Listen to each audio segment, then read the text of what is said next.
Hello बच्चों, आप सभी को नमस्कार। स्टूडेंट, आज हम 11th अकाउंटेंसी की यूनिट नंबर 3 इसके क्वेश्चन बैंक के ऑब्जेक्टिव को हल करने वाले हैं। तो हमारी 11th अकाउंटेंसी की यूनिट नंबर 3 है लेन देनों का अभिलेखन भाग 1, और इसमें हमें मिलेगा जो लेखांकन प्रमाणक होते हैं उनसे रिलेटेड क्वेश्चन, लेजर से रिलेटेड क्वेश्चन, है ना, इससे रिलेटेड क्वेश्चन हम पढ़ने वाले हैं। तो स्टार्ट करते हैं। हमारा पहला क्वेश्चन दिया गया है कि प्रलेख जिसके आधार पर पुस्तकों में लेखा किया जाता है। अब प्रलेख मतलब प्रपत्र। यहाँ पर कोई नया शब्द है तो आप लोगों को नया लग रहा होगा कि प्रलेख मतलब क्या। तो प्रलेख का मतलब होता है प्रपत्र। तो ऐसे प्रपत्र जिसके आधार पर लेखा पुस्तकों में मतलब जर्नल में एंट्री की जाती है। तो ऐसे कौन से प्रपत्र है जिसके आधार पर पुस्तकों में लेखा होता है, तो उन्हें हम क्या बोलते हैं? प्रमाणक बोलते हैं। अंग्रेजी में उसको कहा जाता है वाउचर। जैसे आप दुकान पर गए, आपने पुस्तक खरीदी तो और पैसा दिया, तो उसके बदले जो आपको रसीद दी है वो प्रमाणक है। आप बैंक में गए, आपने पैसा जमा किया और उसके बदले आपको काउंटर फाइल जो रिसिप्ट मिली वो प्रमाणक है। ठीक है, आपने बिल भरा, बिल का जो आपको रिसिप्ट मिला वो क्या है? प्रमाणक है। तो ये सभी क्या कहलाते हैं? वाउचर कहलाते हैं। ठीक है, और यही पुस्तकों में व्यवहारों को लिखने का आधार होता है। दूसरा है वित्तीय लेन देन के लिखित साक्ष्य को कहते हैं। भाई वित्तीय लेन देन मतलब व्यापार में या लेखा पुस्तकों में, लेखांकन में उन्हीं व्यवहारों को लिखा जाता है जो कि वित्तीय प्रवृत्ति के होते हैं, मतलब जिन्हें मुद्रा में मापा जा सकता है। और लेन देन का मतलब हमें मालूम ही है, क्रय विक्रय, लेना देना व्यापार में, और जो भी मुद्रा से रिलेटेड होगा। तो वित्तीय लेन देन के लिखित साक्ष्य, भाई आपने वित्तीय लेन देन किया, इसका क्या प्रमाण है और उसका लिखित प्रमाण होना जरूरी है। तो अभी मैंने जो बताया था कि आपका जो बिल है, बीजक है, जो इनवॉइस है, जो भी है, तो ये सभी क्या कहलाते हैं? तो इनको हम ये तो प्रमाणक हैं ही, लेकिन जो पहली बार व्यवहार होता है वो कहलाते हैं मूल प्रलेख। मूल प्रलेख मतलब कि जब पहली बार व्यवहार हुआ और उस समय जो कागज का लेन देन हुआ वो कहलाते हैं मूल प्रलेख कहलाते हैं। जो अभी मैंने बताया था, रसीद है, बैंक की जो रिसिप्ट है, ये सब मूल प्रलेख होते हैं। प्रमाणक जिनका संबंध रोकड़ से नहीं होता। अब मैंने बताया था आपको कि जैसे प्रमाणक जो होते हैं तो वो दो प्रकार के होते हैं। प्रमाणक जो होते हैं दो प्रकार के होते हैं। एक होता है नगद और दूसरा होता है गैर नगद, मतलब उधार वाले। नगद में फिर दो प्रकार के होते हैं। एक होता है डेबिट प्रमाणक और दूसरा होता है क्रेडिट प्रमाणक। ठीक है, और अंतरण प्रमाणक, इनको हम क्या बोलते हैं? अंतरण प्रमाणक, जो कि गैर नगद होते हैं। अब यहाँ पर प्रमाणक जिनका संबंध रोकड़ से नहीं है तो वो कौन सा है? हस्तांतरण या अंतरण प्रमाणक। ठीक है, हस्तांतरण प्रमाणक उसको कहा जाता है। फिर है अब देखो, प्रमाणक मतलब वाउचर। वाउचर दो प्रकार के होते हैं, एक कैश वाउचर, दूसरा non cash voucher. Cash voucher में डेबिट वाउचर और क्रेडिट वाउचर। डेबिट वाउचर कब बनाया जाता है? जब आप नगद भुगतान कर रहे हो। आप नगद भुगतान कर रहे हो तब आप डेबिट वाउचर बनाते हो। और क्रेडिट वाउचर कब बनाते हैं? जब आप नगद प्राप्त कर रहे हो। और यह अंतरण प्रमाणक, ये जितने भी उधार व्यवहार होते हैं, चाहे खरीदने का होगा या चाहे बेचने का होगा, उसके लिए हस्तांतरण प्रमाणक होता है। ठीक है, तो यहाँ पर जो हमारा आंसर है कि प्रमाणक जिनका संबंध रोकड़ से नहीं होता है तो वो कहलाता है हस्तांतरण प्रमाणक। वो क्या कहलाता है? हस्तांतरण प्रमाणक। जमा पत्रक क्रेडिट नोट बनाया जाता है। क्रेडिट नोट, जैसे आपने माल बेचा, आपने ए को माल बेचा, तो आपने ए का जो खाता है, ए का जो अकाउंट है, वो आपने क्या किया? Debit to sales account. आपने ए को 10,000 रुपये का माल बेचा तो A debit to sales account. ठीक है, अब आपने जो माल बेचा था उसमें से 1,000 रुपये का माल खराब निकला, तो ए ने 1,000 रुपये का माल आपको क्या किया? सेल्स रिटर्न किया, कि बेचे हुए माल में से ये 1,000 रुपये का माल क्या आया? वापस आ गया। और किसने वापस किया? ए ने। अब जब बेचा था तब ए का खाता आपने डेबिट किया था, अब उसने 1,000 रुपये का माल वापस किया तो आप ए का जो खाता है वह 1,000 रुपये से क्या कर रहे हो? आप क्रेडिट कर रहे हो। 1,000 रुपये से आप क्रेडिट कर रहे हो। इसका मतलब जो विक्रेता है, विक्रेता जो है वह एक क्रेडिट नोट बनाएगा कि भैया तेरा खाता हमने 1000 रुपये से क्रेडिट कर दिया है।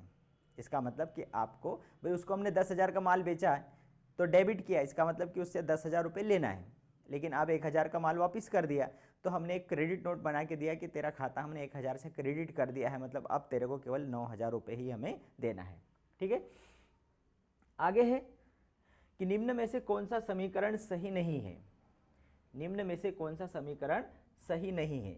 तो भैया समीकरण तो हम सभी को मालूम है, समीकरण कौन कौन से हैं। एक है सही जो लेखांकन का जो ओरिजिनल समीकरण है, पूंजी प्लस दायित्व बराबर संपत्तियां। ये ओरिजिनल समीकरण है कि पूंजी और दायित्व दोनों को जोड़ेंगे तो किसके बराबर होगी, संपत्तियों के बराबर होगी।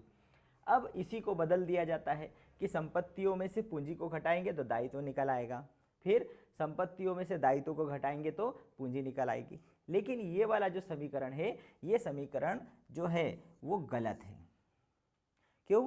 क्योंकि संपत्तियां बराबर दायित्व ऋण पूंजी नहीं होती, दायित्व प्लस पूंजी होती है, और यहाँ ऋण दिया गया है और इसलिए पूछा गया है कि सही नहीं है, सही नहीं है। तो ये वाला जो आंसर है कि ये सही नहीं है। परंपरागत पद्धति के अनुसार खातों के कितने प्रकार होते हैं? 3 प्रकार होते हैं, व्यक्तिगत, वास्तविक और नाम मात्र। नाम मात्र के खाते का संबंध किससे होता है? तो नाम मात्र का मालूम है हमें, आय व्यय लाभ और हानि इससे रिलेटेड होता है, तो आय और व्यय। आगे बढ़ेंगे हम। नकल बही में लेखा पुस्तक से किया जाता है। भाई नकल बही मतलब जर्नल। कई बच्चों को ये कन्फ्यूजन होता है कि सर नकल बही किसे कहते हैं। तो नकल बही मतलब जर्नल को ही नकल बही कहते हैं। ठीक है, तो नकल बही में लेखा किस पुस्तक से किया जाता है? तो देखो व्यापारी के द्वारा प्रतिदिन हजारों व्यवहार किए जाते हैं। अब उसी समय तो जर्नल में लेखा नहीं लिख सकता ना, तो इस कारण क्या करता है कि उन व्यवहारों को एक कच्ची जर्नल में लिख लेता है और उसे हम बोलते हैं स्मरण पुस्तक, स्मारक पुस्तक, कच्ची बही बोलते हैं उसको। इसी स्मारक पुस्तक को कहीं कहीं आपको क्या मिलेगा, कच्ची बही। ठीक है, इसमें लिख लेता है और फिर बाद में शाम में जर्नल में लिख लिया जाता है। तो हमारा आंसर क्या आ गया, स्मारक पुस्तक। माल दान में देने पर क्रेडिट क्या किया जाता है? तो भाई माल दान में दिया, इसकी जनरल प्रविष्टि क्या होगी, charity account debit, charity account debit to purchase account, charity account debit to purchase account. आपने क्या दिया, दान में दिया, माल दान में दिया। जब माल खरीदते हैं तो डेबिट होता है, परचेस अकाउंट डेबिट होता है, और बेचते हैं तो सेल्स अकाउंट क्रेडिट होता है। वहाँ पर परचेस अकाउंट क्रेडिट नहीं होता है, सेल्स होता है। लेकिन यहाँ पर परचेस अकाउंट केवल इन्हीं कंडीशंस में क्रेडिट होता है। कौन कौन सी कंडीशन में? आप माल दान में देंगे, माल सैंपल के रूप में देंगे, माल आग से नष्ट हो गया, तो इन कंडीशंस में परचेस अकाउंट क्या होता है, क्रेडिट होता है। यहाँ वही पूछा है कि माल दान में देने पर क्रेडिट क्या होगा, तो क्या होगा, क्रय खाता क्या होगा, क्रेडिट हो जाएगा। फिर आगे है, व्यवसाय प्रारंभ करने के लिए उधार ली गई रकम से क्रेडिट किया जाएगा। भाई आपने व्यवसाय को प्रारंभ करने के लिए लोन लिया, ठीक है। अब सिंपल सी भाषा पहले तो आप समझ लो कि जब हम व्यवसाय को प्रारंभ करने के लिए पैसा लेकर आते हैं तो वो क्या होती है, पूंजी होती है। तो क्या एंट्री होती है, cash account debit to capital. ऐसा होता है कि आप व्यापार को प्रारंभ करने के लिए पैसा लेकर आए, मान लो 50,000 रुपये लेकर के आए, तो cash account debit to capital. ठीक है, ये होता है जनरली। अब ये कैपिटल कब होगी, जब ये खुद का पैसा होगा। Cash account debit to capital, उसको कैपिटल कब मानेंगे, जब आपका खुद का पैसा होगा। लेकिन यदि आप ये जो पैसा जो है वो आप कहाँ से लाए हैं, वो पैसा आप लोन लेकर के लाए हैं, तो यहाँ पर लोन अकाउंट क्रेडिट होगा, न कि कैपिटल होगा। आपने बैंक से लोन लिया है या किसी व्यक्ति से लोन लिया है, मान लो आपने ए से लोन लिया तो ए एज लोन अकाउंट, ए का ऋण खाता। आपने बैंक से लोन लिया है तो लोन अकाउंट, ठीक है। तो यहाँ पर पूछा गया है कि व्यापार प्रारंभ करने के लिए उधार ली गई रकम से क्रेडिट किया जाएगा, तो ऋण खाता। कौन सा खाता क्रेडिट होगा, ऋण खाता। खाता जो व्यापार के स्वामी का प्रतिनिधित्व करता है, तो वो कौन सा खाता है, पूंजी खाता। भाई व्यापार के स्वामी के 2 खाते हैं, एक पूंजी और दूसरा आहरण खाता, तो पूंजी खाता। माल खाते का शेष अंतरित किया जाता है। अब हमें यहाँ पे मालूम होना चाहिए कि जो माल खाता है वो कितने प्रकार का होता है, 5 प्रकार का होता है। कौन कौन सा, क्रय, विक्रय, क्रय वापसी और स्टॉक, ये 5 प्रकार का माल खाता होता है।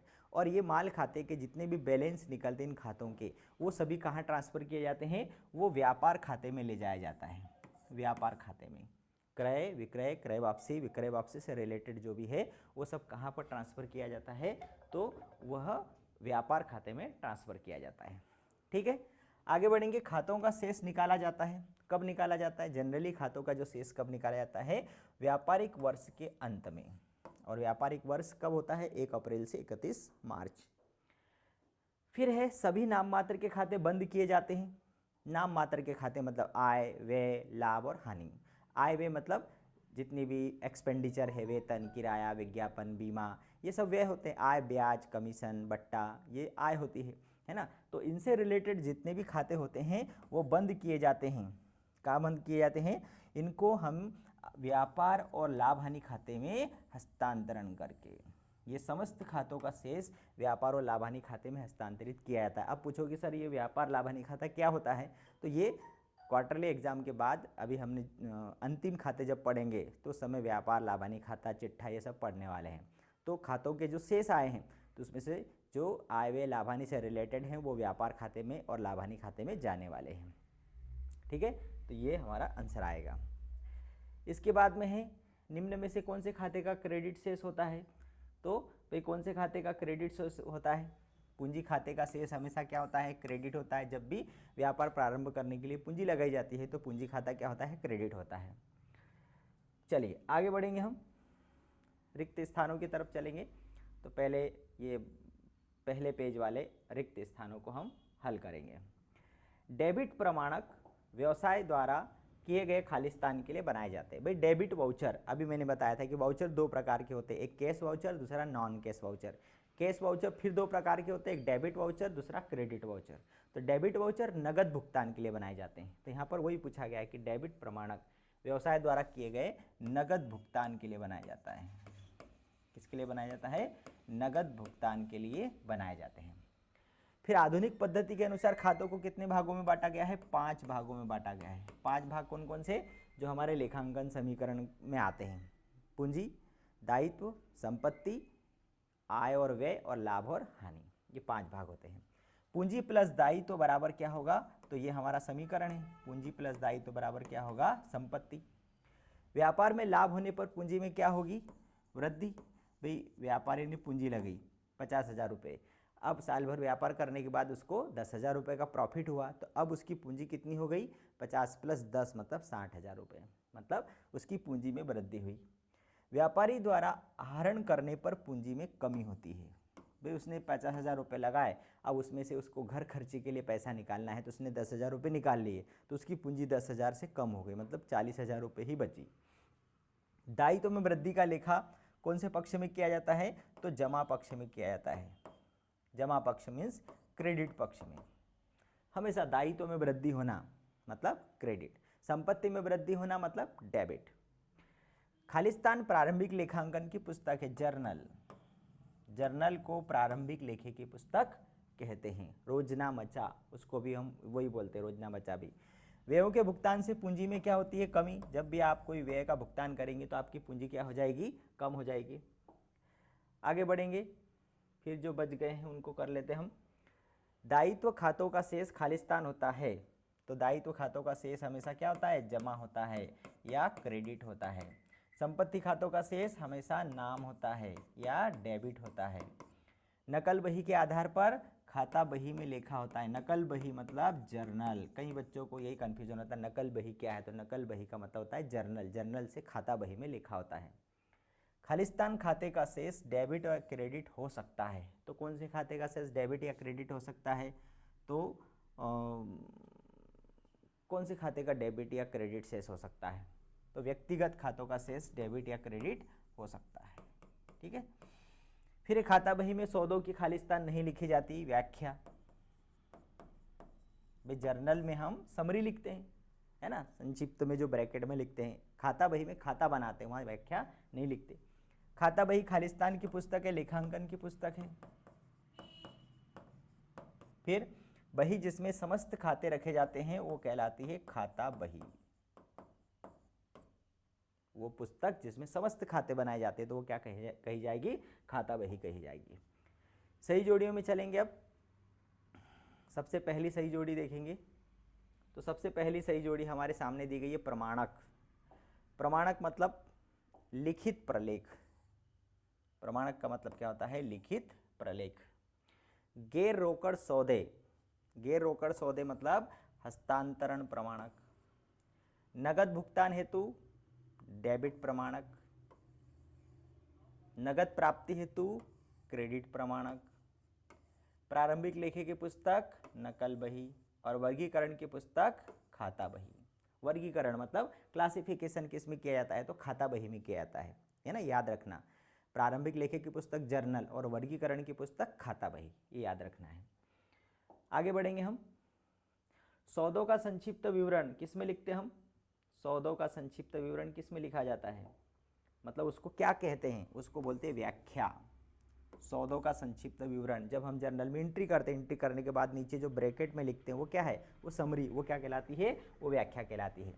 फिर व्यक्तिगत खाता। व्यक्तिगत खाता इसमें से कौन सा है? तो आहरण खाता।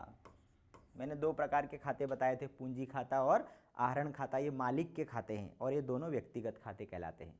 वास्तविक खाता कौन सा है? रोकड़ खाता।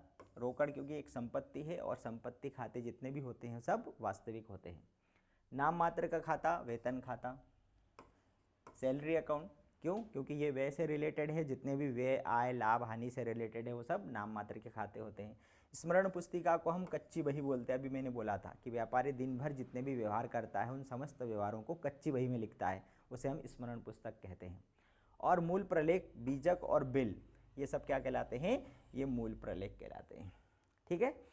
और आगे एक और सही जोड़ी दी गई है, अमूर्त वास्तविक संपत्ति या अमूर्त वास्तविक खाता। वे वास्तविक खाता मतलब ये किससे रिलेटेड है? संपत्ति और माल से रिलेटेड होता है। ठीक है। तो संपत्तियां दो प्रकार की होती है, मूर्त और अमूर्त। देखी जाने वाली जिसको हम छू सकते हैं, देख सकते हैं, और अमूर्त मतलब जिसको हम देख नहीं सकते, छू नहीं सकते, केवल महसूस कर सकते हैं। तो अमूर्त वास्तविक संपत्ति कौन सी है? ख्याति। फिर मूर्त वास्तविक खाता कौन सा है? भवन खाता। कृत्रिम व्यक्तिगत खाता कौन सा है? बैंक का खाता। बैंक एक व्यक्ति है और कृत्रिम व्यक्ति है, कानून के द्वारा बनाई गई है और इसलिए कृत्रिम व्यक्तिगत खाता। और प्रतिनिधित्व व्यक्तिगत खाता कौन से कहलाते हैं? अदत्त, पूर्वदत्त, उपार्जित, अनुपार्जित, ये सब कौन से खाते हैं? प्रतिनिधित्व व्यक्तिगत खाते कहलाते हैं। आगे बढ़ेंगे हम, ट्रू और फॉल्स पे चलेंगे। सत्य असत्य में मूल प्रलेख के आधार पर प्रमाणक तैयार किए जाते हैं, बिल्कुल राइट है। मूल प्रलेख मतलब रसीद, बीजक, बिल, बैंक की जमा पर्ची, ये सब मूल प्रलेख है। अब इन मूल प्रलेखों के आधार पर जो अकाउंटेंट है वो वाउचर बनाता है, डेबिट वाउचर, क्रेडिट वाउचर और नॉन कैश वाउचर, ये दोनों साथ में लगाता है और फिर उसको वाउचर फाइल में अटैच कर दिया जाता है। तो ये सही है। क्रय वापसी पर जमा पत्र बनाया जाता है, ये गलत है भाई। क्रय वापसी, सॉरी, ये कब बनाया जाता है? विक्रय वापसी पर। जमा पत्र कब बनाया जाता है? विक्रय वापसी पर, क्रय वापसी पर नहीं बनाया जाता। ठीक है। नगद क्रय के लिए बीजक बनाया जाता है कौन सा? डेबिट। नगद क्रय के लिए बीजक बनाया जाता है, यहां पर आएगा नगद क्रय के लिए बिल ही बनेगा ना, इसको हम बोलेंगे नगद क्रय के लिए बीजक बनाया जाता है। गलत है,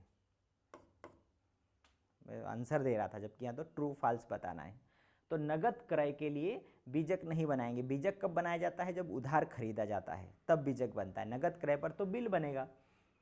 जमा की पर्ची मूल प्रलेख है, बिल्कुल राइट है। प्रमाणकों का लिखित होना आवश्यक नहीं है, गलत है। प्रमाणक हमेशा लिखित ही होते हैं, मौखिक कोई नहीं होता है। ठीक है।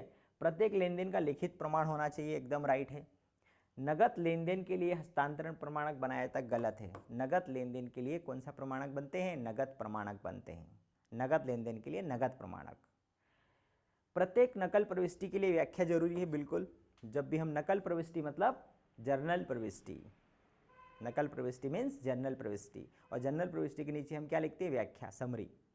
नकल बही का पृष्ठांकन स्तंभ खतौनी के समय भरा जाता है, एकदम राइट भाई। नकल बही मतलब जर्नल बही, जर्नल बही का जो LF है, LF वाला कॉलम कब भरेंगे? जब लेजर में, LF means ledger folio, ledger मतलब खाता बही में हम एंट्री करेंगे, खतौनी करेंगे, तब वो भरा जाता है। तो ये सही है, ठीक है। तो ये थे हमारे सत्य असत्य, और भी बचे हैं सत्य असत्य, देख लेते हैं। विक्रय वापसी पर लेनदार का खाता क्रेडिट किया जाता है, राइट। अभी हमने बोला था, हमने सॉरी, देनदार का खाता क्रेडिट होता है, ठीक है। विक्रय वापसी पर देनदार का खाता क्रेडिट किया जाता है, गलत है। फिर है व्यक्तिगत खाते का डेबिट शेष देनदार कहलाता है, व्यक्तिगत खाते का डेबिट शेष देनदार कहलाता है, सही है। आपने किसी को माल बेचा, ए को माल बेचा, तो ए का खाता डेबिट विक्रय खाते से, मतलब ए का खाता डेबिट हो रहा है, और ए के खाते का डेबिट शेष होगा, मतलब वो हमारा कौन है? देनदार है। खाता बही को वैधानिक मान्यता प्राप्त नहीं है, गलत। खाता बही को भी वैधानिक मान्यता है। नाम मात्र के खातों का शेष अगले वर्ष आगे ले जाया जाता है, गलत। अगले वर्ष नहीं ले जाया जाता, इन्हें कहाँ ले जाते हैं हम? नाम मात्र के खातों का शेष व्यापार और लाभानी खाते में ले जाया जाता है। बैंक खाता एक वास्तविक खाता है, राइट।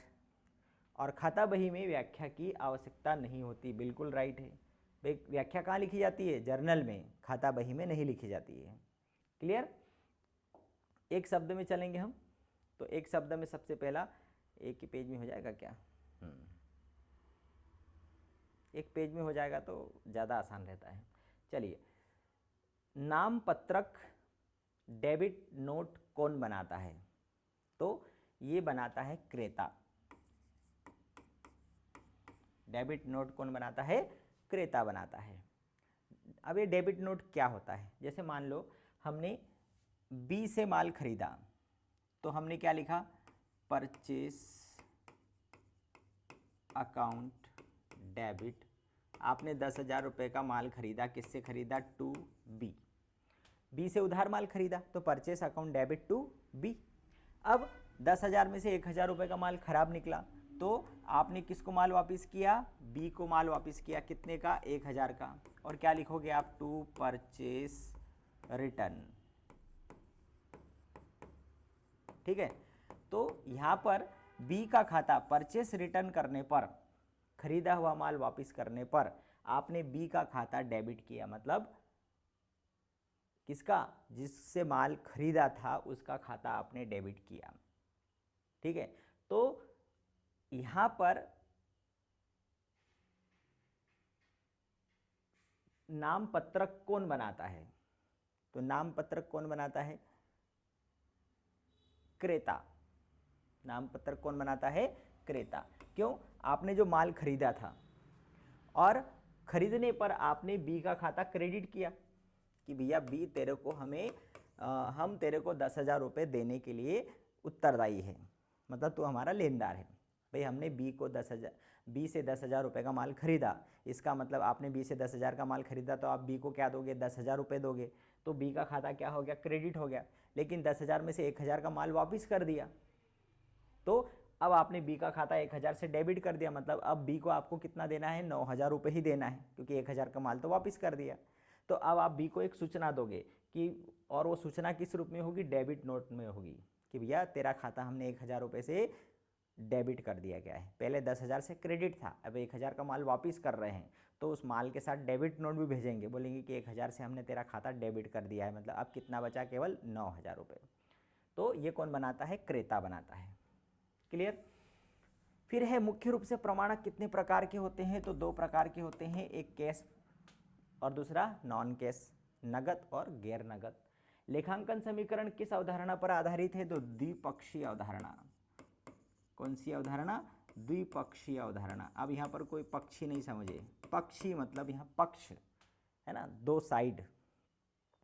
कौन सी पद्धति में खातों को 5 भागों में बांटा जाता है? तो आधुनिक पद्धति में।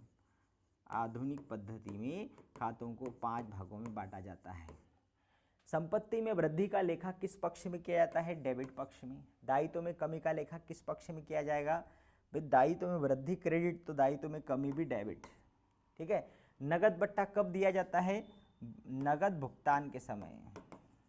नगद भुगतान के समय, कोई जब नगद भुगतान कर रहा है उस समय नगद बट्टा दिया जाता है। माल दान में देने पर कौन सा खाता डेबिट किया जाता है? तो दान खाता डेबिट होता है।